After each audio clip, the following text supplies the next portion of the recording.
মা, তুমি কেমন আছো? আমার পোষা বেড়াল খুঁজু, সে কেমন আছে? সে রাত্রিরে কার পাশে শোয়? দুপুরে যেন আলী সাহেবদের বাগানে না যায়। মা, ঝিঙে মাচায় ফুল এসেছে। তুলিকে আমার দূরের শাড়িটা পরতে বলো, আঁচলের ফেঁসোটা যেন সেলাই করে নেয়।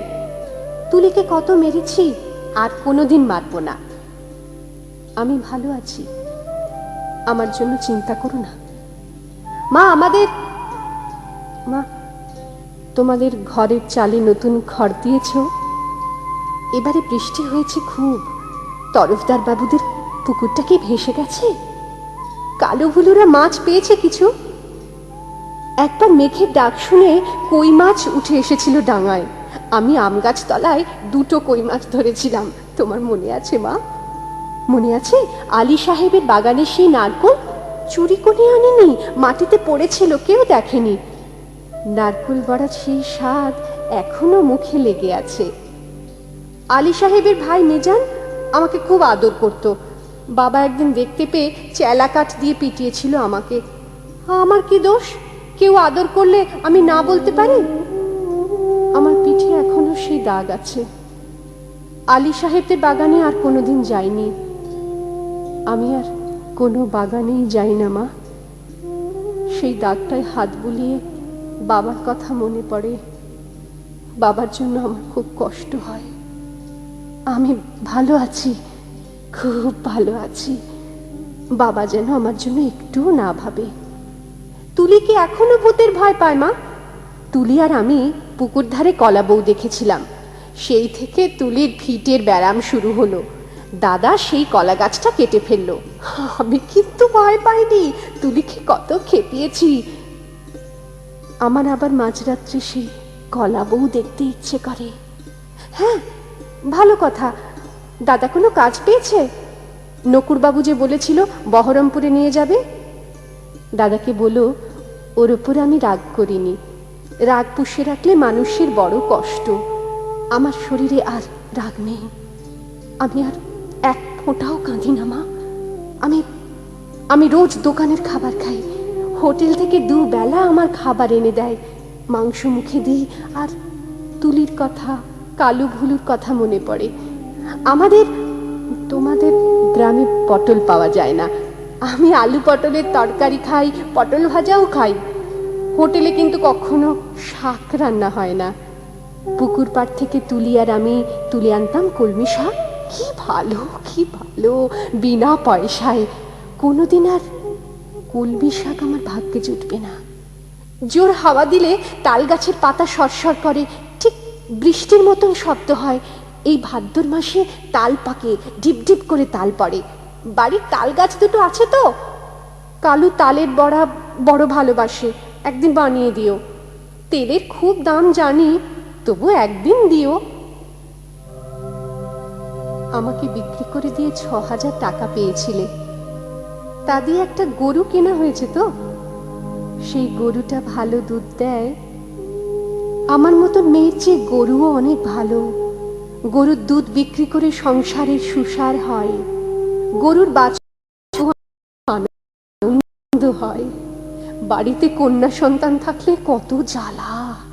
2 বেলা ভাত দাও রে, শাড়ি দাও রে, বিয়ের জোগাড় করো রে, হাবলু মিজান শ্রীধরদের থাবা থেকে মেয়েকে বাঁচাও রে। আমি কি বুঝি না? সব বুঝি, সব বুঝি। কেন আমায় বিক্রি করে দিলে? তাও তো বুঝি। সেই জন্যই তো আমার কোনো রাগ নেই, অভিমান নেই। আমি তো ভালোই আছি, খেয়ে পড়ে আছি। তোমরা ওই টাকায় বাড়িঘর সারিয়ে নিও ঠিকঠাক। কালু ভুলুকে স্কুলে পাঠিও। তুলিকে ব্রজিন ডাক্তারের ওষুধ খাইও। তুমি একটা শাড়ি কিনো। বাবার জন্য একটা ধুতি। দাদার একটা ঘড়ির শখ, তা কি ও টাকায় কুলোবে? আমি কিছু টাকা জমিয়েছি, সোনার দুল গড়িয়েছি। একদিন কি হলো জানো মা? আকাশ খুব মেঘ জমেছিল। দিনের বেলা ঘুরঘুরটি অন্ধকার। মনটা হঠাৎ কেমন কেমন করে উঠল। দুপুরবেলা চুপি চুপি বেরিয়ে ট্রেনে চেপে বসলাম। স্টেশনে নেমে দেখি একটা মাত্র সাইকেল রিক্সা। খুব ইচ্ছে হলো একবার তোমাদের এটা দেখে আসি। রথতলার মোড়ে আসতেই কারা যেন চেঁচিয়ে উঠল, কে যায়, কে যায়? দেখি যে হাবলু শ্রীধরদের সঙ্গে তাস খেলছে দাদা। আমাকে বলল, হারামজাদি, কেন ফিরে এসেছিস? আমি ভয় পেয়ে বললাম, ফিরে আসিনি গো, থাকতেও আসিনি, একবার শুধু দেখতে এসেছি। হাবলু বলল, এটা একটা বেবুসে মাগি। কি করেছে অন্য বলো তো? তাকে আমার গায়ে লেখা আছে। আর একটা ছেলে, চিনি না, বলল, ছি ছি ছি, গায়ের বদনাম। হাবলু রিকশাওয়ালাকে চোখ রাঙিয়ে বলল, ফিরে যা। আমি বললাম, দাদা দাদা, আমি মায়ের জন্য কটা টাকা এনেছি আর তুলির জন্য। দাদা টেনে এক চড় কষালো আমার গালে। আমাকে বিক্রির টাকা হকের টাকা, আর আমার রোজগারের টাকা নোংরা টাকা। দাদা সেই পাপের টাকা ছোঁবে না, ছিনিয়ে নিল শ্রীধর। আমাকেও দূর দূর করে তাড়িয়ে দিল। আমি তবু দাদার উপর রাগ করিনি। দাদা তো ঠিকই করেছে। আমি তো আর দাদার বোন নই, তোমার মেয়ে নই, তুলির দিদি নই।